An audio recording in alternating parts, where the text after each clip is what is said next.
The first roof tile hit my pasture at 4:37 on a Sunday afternoon. It landed 20 yards from my equipment shed, shattered against a fence post, and broke into 3 pieces. Then another one came over. Then a strip of metal flashing. I was already looking uphill when the emergency alert sounded on my phone. High wind warning. Gusts in exposed ridge areas may exceed 70 mph. Across the property line stood 3 of the most expensive houses in Summit Crest Estates. Stone facades, 3-car garages, glass balconies facing the valley, slate-style concrete roof tiles. Each villa had been marketed for its unobstructed mountain view, and 11 days earlier, the HOA had finally obtained exactly that. For nearly 40 years, a dense row of mature ponderosa and Austrian pines had stood along the western edge of my property. 38 trees, some more than 60 feet tall. They formed an uneven green wall between my acreage and the exposed ridge where Summit Crest had built its premium homes. HOA President Vanessa Caldwell hated them. She called them an obsolete visual barrier. Her board called them view interference. And I called them what every rancher and forester who had ever walked the property called them, a windbreak. Before a single tree came down, I hired a certified arborist, then a wind engineer. Their reports did not claim the pines could stop a hurricane or make neighboring houses storm-proof. They said something narrower and much harder to dismiss. The tree belt reduced near-surface wind exposure along the ridge, and removing the entire stand at once would materially change local wind conditions immediately downwind. The engineer recommended selective thinning, crown reduction where appropriate, or phased replacement, rather than a full clear cut. I sent that report to the HOA. I sent it to their attorney, and I read the warning into the record at a board hearing. Vanessa pushed forward anyway. The association claimed a recorded view easement gave it the right to require vegetation reduction. After months of legal pressure and a court-supervised settlement over the scope of that easement, I was forced to remove most of the mature trees within the designated view corridor. I complied exactly with the signed agreement. I documented every stump, saved every email, and even paid to leave the root systems undisturbed, because my arborist warned that immediate stump grinding could destabilize the slope. 11 days later, the valley wind arrived. I watched the first villa lose tiles along its western roof edge. The second lost a section of ridge cap, and then the third took the hardest gust. A broad sheet of roofing lifted near the rear corner, flexed once, and peeled backward. Insulation burst into the air like gray snow. Nobody was injured, which was the only part of the afternoon I cared about in the moment. I called 911 because debris was crossing property lines and striking the access road. Fire crews closed part of the ridge lane, the county building department was notified, and 3 insurance carriers opened claims. By sunset, orange emergency tarps covered sections of all 3 villas. Vanessa arrived while contractors were still trying to secure loose material. She stood where the pine row had been and stared at the roofs. For months she had insisted those trees were only blocking a view. Now there was nothing between her luxury villas and the valley except 38 fresh stumps. She turned toward me as if I had somehow arranged the weather. I did not argue. I walked back to my house and opened the folder I had been building since the first tree notice. At the front was the engineer's warning. Behind it was Vanessa's written response. Views are a recorded community asset. Speculative wind concerns do not override the easement. The wind was no longer speculative. And before the insurers were finished, Summit Crest would learn that the pines were not the only warning its board had ignored. My name is Aaron Mitchell. I was 54 when this happened, and I owned 16 acres outside Colorado Springs, where foothill pasture drops sharply toward a long valley to the west. My father bought the place in 1983.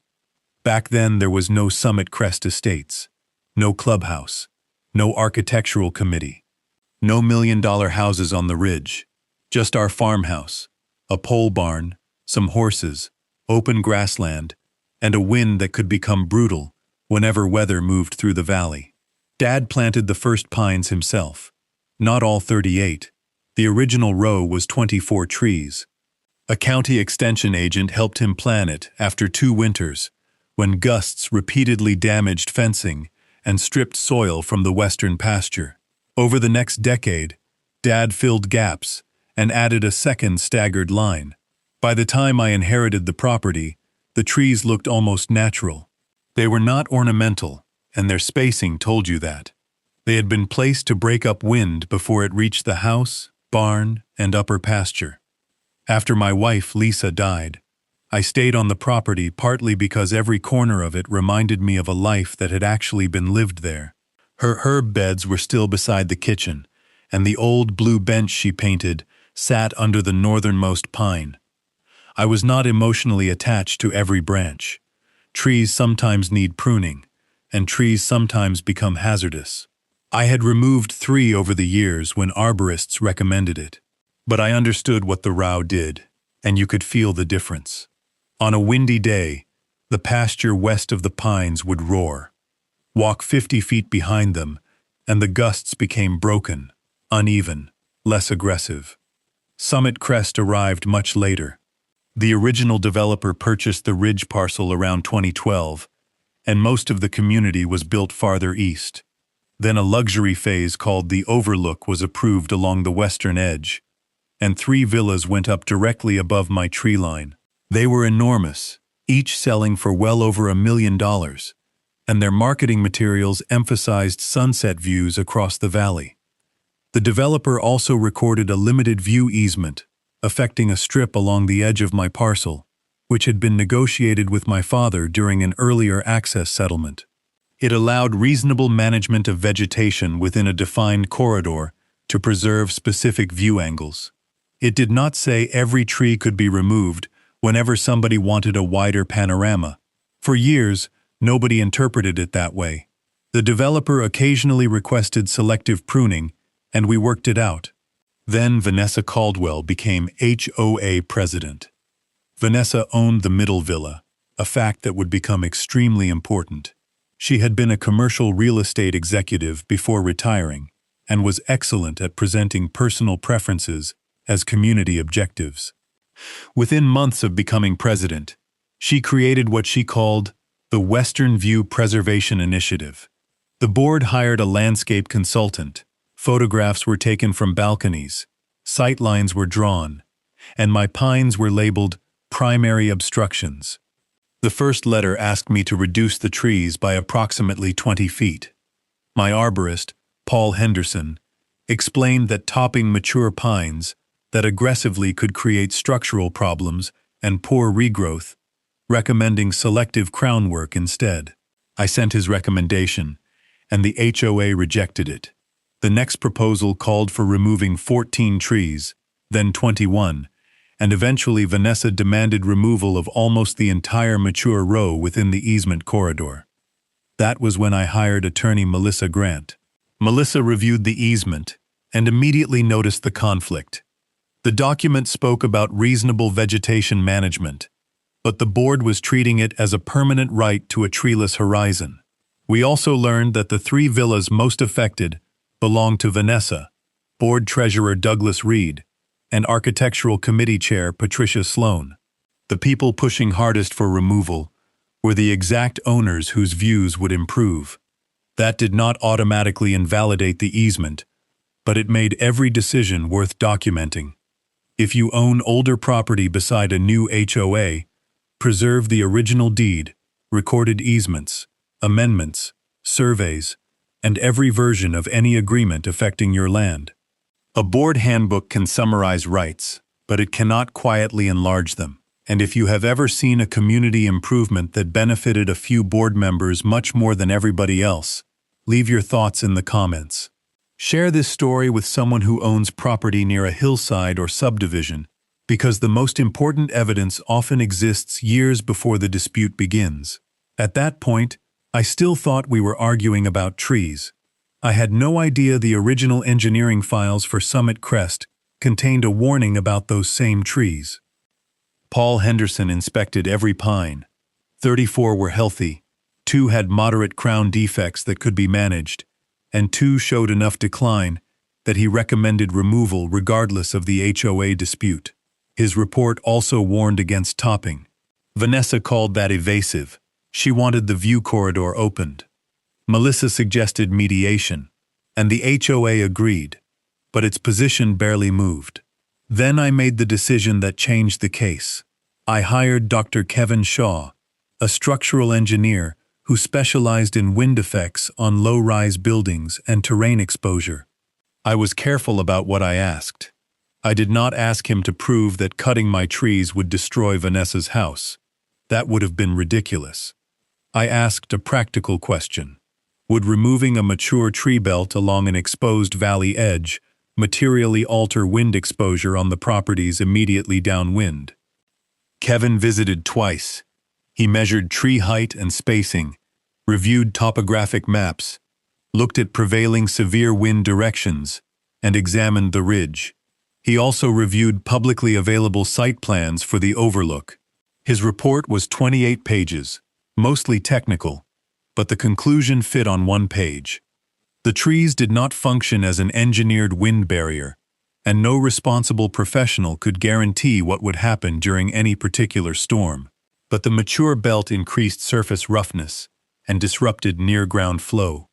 Removing the entire stand at once would reduce that roughness and could increase localized gust exposure at the first row of structures downwind, especially under west to east valley wind conditions. His recommendations were straightforward. Avoid full immediate removal if practical. Use staged thinning, retain healthy groups, and install replacement vegetation before removing the final mature section. If the trees had to be cleared, review the exposed villa's roof edge attachments, ridge systems, and exterior components for the new exposure condition. That final recommendation mattered most. I sent the report to Vanessa and the HOA's lawyer, and the board received it before voting. At the meeting, Vanessa described Kevin's conclusions as theoretical. Douglas Reed said houses were designed for local wind loads and did not depend on my landscaping for structural safety. Kevin would later agree with half of that sentence. A properly designed and constructed roof should not rely on somebody else's pine trees to remain attached. But changing terrain exposure can still matter, particularly to vulnerable components. Both things can be true. The board voted 4-1 to proceed with enforcement. Linda Perez was the only director who opposed immediate removal. Her email afterwards said she wanted an independent engineering review before forcing the clear cut, but Vanessa rejected the delay. The next notice imposed escalating daily fines if I failed to comply. Melissa challenged both the scope of the easement and the fines. The dispute went to mediation and then to a limited court proceeding over interpretation. The court did not simply hand Vanessa everything she wanted. The result was narrower. The parties entered a court-approved settlement defining a specific view corridor. I would remove 29 mature pines and substantially reduce vegetation in 2 smaller clusters, while 7 healthy trees outside the corridor remained. The HOA would pay part of the removal cost, and neither side admitted liability. Most importantly, the settlement did not say the trees were unnecessary or harmless. It only resolved the easement dispute. Before signing, Melissa attached Kevin's report to the settlement correspondence and repeated his recommendation that Summit Crest inspect the newly exposed villas, creating another date in the record. The association signed anyway. Removal began in late September. I hired High Plains Tree Service, not the HOA's contractor, because I wanted control over safety and documentation. Crew Supervisor Miguel Santos photographed each tree before cutting. We marked the easement boundary with orange flags, and no tree outside the agreed corridor was touched. Paul supervised work near the remaining stand, and the trunks came down over 4 days. The change was immediate.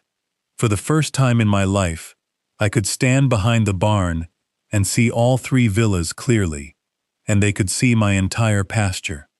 The 5th day was strangely quiet, Then the wind picked up that evening.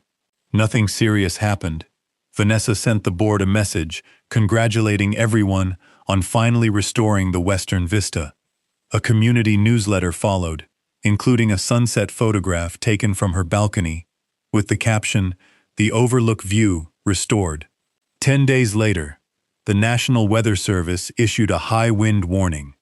By the end of day 11, 3 roofing contractors were standing on Summit Crest lawns, staring at missing sections of roof. The morning after the storm, Summit Crest looked different. Not destroyed, but damaged. That distinction mattered. Vanessa's villa had lost a large band of concrete tiles on its western roof plane. Douglas Reed's house had damage along the ridge and 2 roof edges. Patricia Sloane's villa lost tiles, underlayment, and part of a decorative soffit. Windows survived. Walls remained intact, and nobody was displaced for long. But water had entered 2 attics during rain behind the wind event. Emergency mitigation crews arrived before sunrise. The county building department posted temporary restrictions around debris zones, while contractors stabilized loose roofing, and insurance adjusters showed up next. Vanessa blamed an unprecedented storm. Then she blamed the builder. Then, according to an email later disclosed through insurance litigation, she suggested that removal of my tree line had somehow been improperly performed. That was where documentation protected me.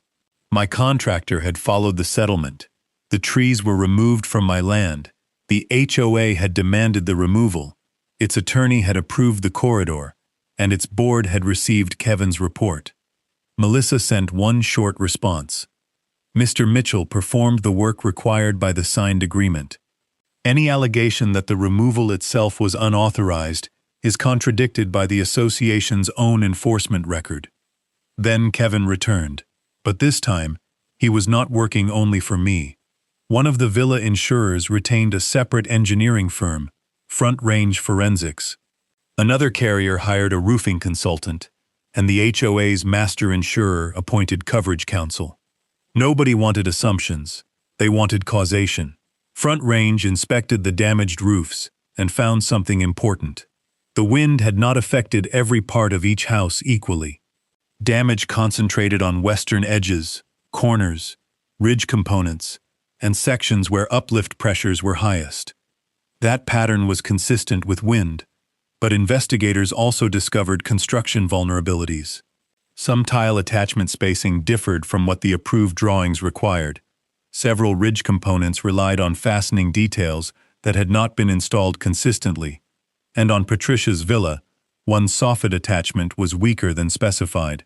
The roofs had survived previous storms, so the next question was whether the loss of the tree belt had changed exposure enough to matter. Kevin provided his pre-removal report, which surprised the insurer's engineer. He asked when it had been written. 3 months before the storm. Not after, not commissioned to manufacture a lawsuit, but before the trees came down. Then he asked whether the HOA had received it. Melissa produced the email receipt. Yes. That changed the investigation. Still, no responsible engineer said the pine removal alone caused the roof failures. Wind losses rarely work that neatly. The storm was real. Construction defects mattered, and terrain exposure mattered. The exact interaction had to be modeled. Front Range requested local weather data. A nearby station recorded peak gusts in the upper 60s, while a ridge sensor several miles away measured stronger bursts. The estimated gusts at Summit Crest were significant, but not beyond conditions that properly secured roof systems should have been able to resist under the applicable design assumptions. Then Kevin pointed out the key question. What exposure category had the villas originally been designed around? The answer was buried in the development files. Melissa requested county records for the overlook phase, site plans, structural sheets, geotechnical reports, landscape documents, and planning correspondence. A clerk sent us hundreds of pages. I spent a Saturday scanning through them, and around page 311, I found a landscape and microclimate memorandum from the original development team. One note was boxed. Existing western vegetation provides partial windscreening. Preserve where practicable during ridge development. I read it twice. Then I found a site planning note. Building exposure may increase if off-site vegetative buffer is removed. Structural design shall not rely on off-site vegetation for code compliance. That sentence was almost perfect. It did not say my trees were structurally required. In fact, it said the opposite. The villas were supposed to stand on their own, but the design team had specifically recognized that removing off-site vegetation could increase exposure. Someone had understood the exact issue years before Vanessa called it speculative. Then Melissa found another document. During construction, the original roofing subcontractor had submitted a clarification request about edge fastening for the 3 ridge villas, and the engineer responded with enhanced attachment details for exposed roof zones. Now insurers wanted to know whether those details had been installed exactly as approved. The case had just become much bigger than a fight between one landowner and an HOA. Front Range opened selective roof areas on all 3 villas. What they found did not support a simple story, which was good because simple stories are easy to attack. The real one was stronger. The houses had been engineered without relying on my trees, but portions of the roof installation did not fully match the enhanced attachment details shown in the construction documents. At the same time, removal of the mature windbreak had increased direct exposure to West Valley gusts.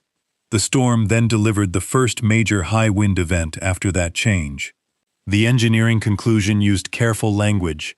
The tree removal did not create the storm, and it did not make intact roofing defective, but the loss of the vegetative buffer materially changed the immediate upwind condition and likely increased local wind demand on already vulnerable roof components. That conclusion triggered several insurance disputes at once. Villa owners pursued claims against their property carriers. Carriers looked at the original builder and roofing subcontractor, and the HOA's insurer examined whether the board's decision to force immediate clear-cutting, despite a specific engineering warning, created association exposure. Vanessa suddenly wanted to argue that the HOA had no choice because of the view easement. Melissa had the answer. The easement allowed vegetation management. It did not require the board to choose the fastest and most aggressive method. Kevin had proposed stage thinning, replacement planting, and inspection of the exposed roofs. Linda Perez had asked for independent review. The board had options, but Vanessa chose immediate removal. Then Discovery produced the email that changed the political side of the case. It came from Vanessa to Douglas and Patricia 2 weeks before the final enforcement vote. She wrote that delaying another season would mean losing another premium summer view, and that the engineering concern should not be allowed to derail a property value issue that had already dragged on too long. That was bad. The next line was worse. Once the trees are gone, the ridge will finally look the way these homes were sold. The 3 board members most committed to removal owned the exact houses receiving the improved view. Now their insurers were paying for damaged roofs. Still, personal benefit alone did not prove negligence. The stronger evidence was process.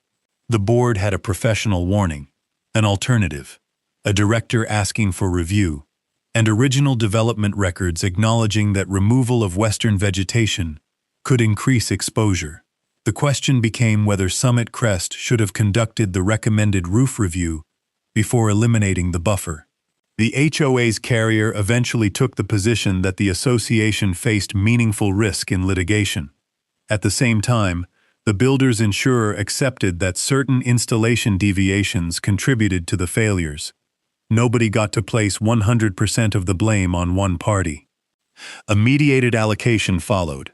The villa carriers handled covered storm damage, subject to their policies.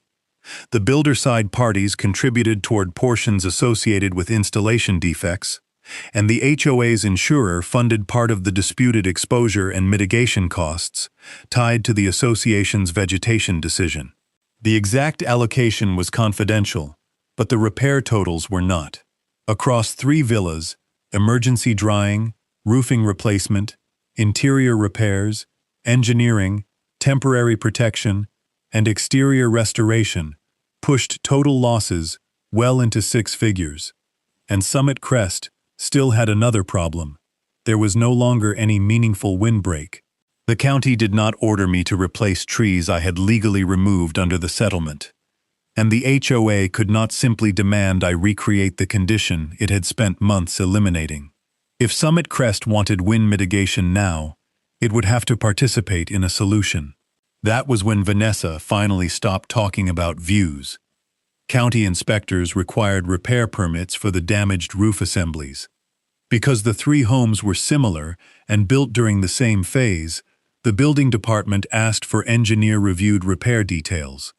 That led to a broader voluntary inspection of comparable roof edges within the overlook, and two additional homes had fastening conditions worth correcting before the next storm.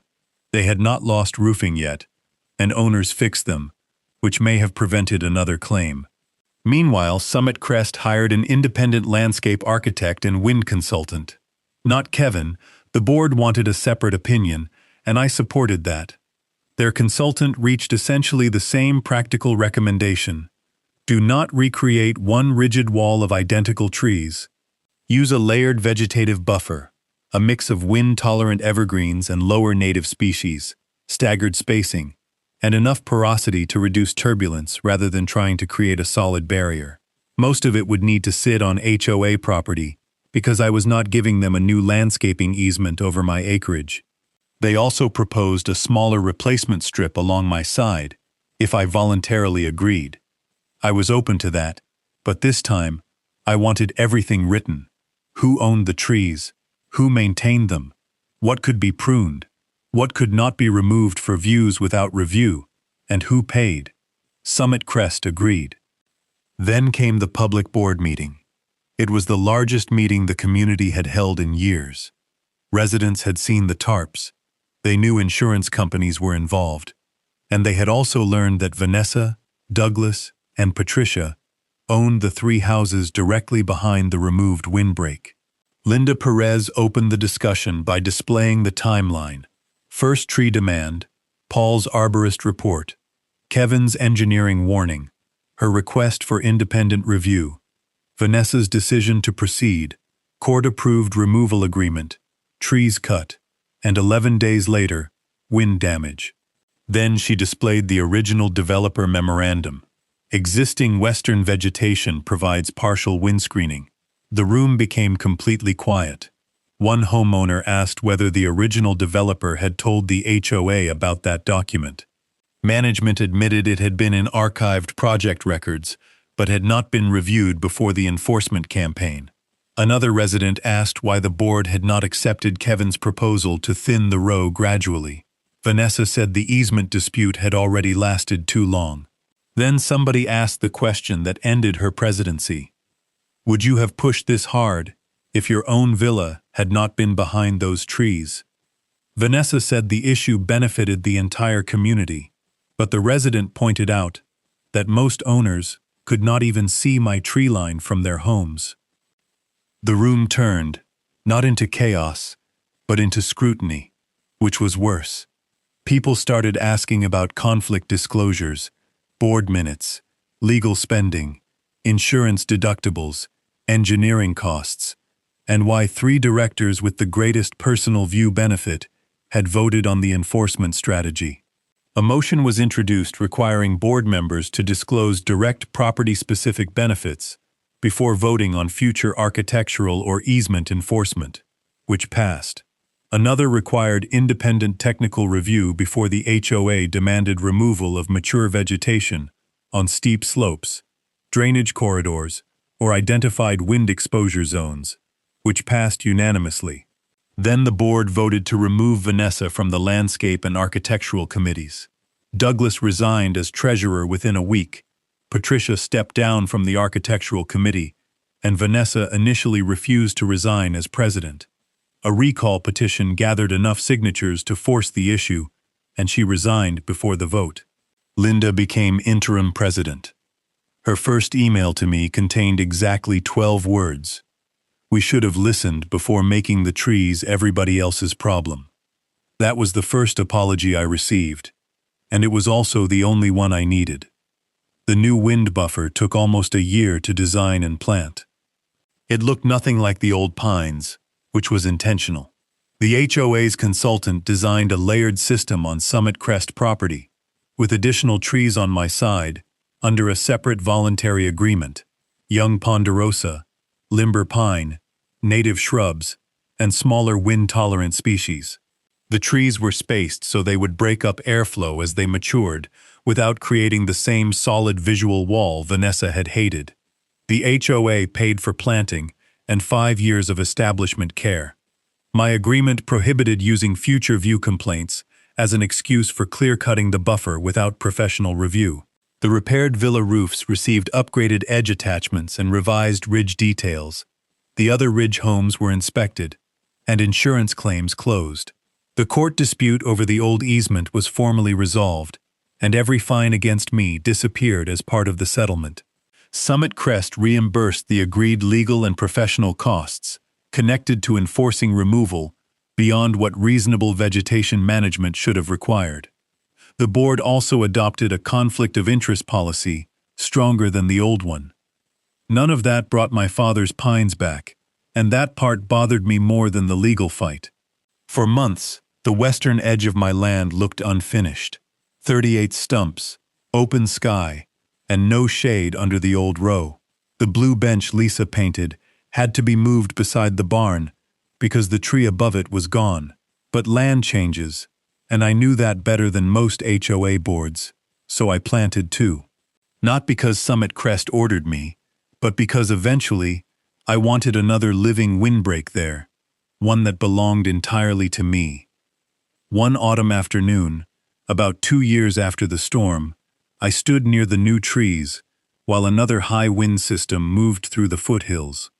The young buffer was nowhere near mature, but you could already hear the difference as wind moved through the mixed planting instead of crossing a completely open strip. The 3 villas still had their valley view, not as wide as Vanessa once demanded, but better than before the clear cut. More importantly, their roofs stayed where roofs belong. The lesson was never that 38 pine trees were secretly holding 3 houses together. They were not. A building has to meet its own structural requirements. The roof defects had mattered, the storm intensity mattered, and so did exposure. What made Summit Crest responsible for part of the disaster was not that the board failed to predict the future perfectly. It was that professionals warned them about a known change in conditions, and they dismissed that warning because the view mattered more. That was avoidable. If your HOA wants you to remove mature trees, alter drainage, move a retaining wall, change a slope, or disturb anything that has been part of a property for decades, get the request in writing. Ask what recorded authority supports it. If the change affects wind, water, soil, access, or structural conditions, hire the right professional before work begins and preserve the report. If this story made you think differently about what looks like just landscaping, leave your opinion in the comments. Would you have agreed to cut the trees after receiving Kevin's report, or fought the easement all the way through trial? Share this story with someone living beside an HOA or on an exposed hillside, and save the video if you enjoy cases where old surveys, engineering reports, board emails, insurance investigations, and county records tell the real story. And subscribe if you want more property rights dramas, where the winning move is not revenge, but documentation. Vanessa wanted the valley to be visible from her living room. For a few days after the pines came down, she got exactly what she wanted: an uninterrupted view. No trunks, no branches, nothing between the glass balcony and miles of open terrain. Then, the first serious gust arrived. The wind crossed my pasture without meeting the mature tree belt that had stood there for decades. It reached the ridge, the roofs already had weaknesses, and the storm found them. Afterward, everybody wanted one simple person to blame: the roofer, the builder, the HOA, the trees, the weather.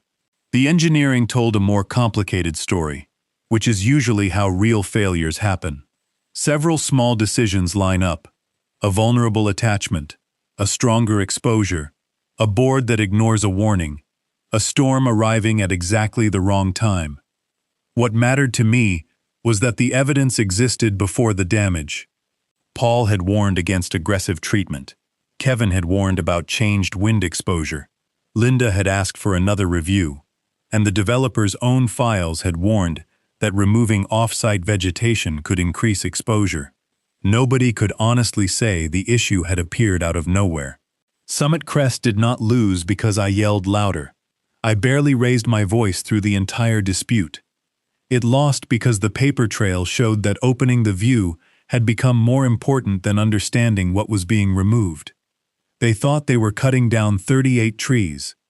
What they were really removing was 38 pieces of a landscape that had been shaping the wind for almost 40 years. And 11 days later, the valley reminded them that a better view can come with a much clearer path for everything on the other side of it.